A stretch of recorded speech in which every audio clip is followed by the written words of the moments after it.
আসসালামু আলাইকুম। আমি মোহাম্মদ কাজী রুবেল। আমি যশোর সিটি কলেজের প্রথম বর্ষের একজন স্টুডেন্ট। আমি যশোর আইটি ইনস্টিটিউট থেকে ডিজিটাল মার্কেটিংয়ের কোর্স শেষ করেছি। আলহামদুলিল্লাহ, কোর্স শেষ করার 1 মাসের ভিতরে আমি ফাইবার মার্কেট প্লেস থেকে 2টা অর্ডার সম্পন্ন করেছি।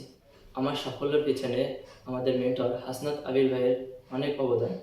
এজন্য আমি আমাদের হাসনাত আবির ভাইকে এবং যশোর আইটি ইনস্টিটিউটকে অনেক ধন্যবাদ জানাই।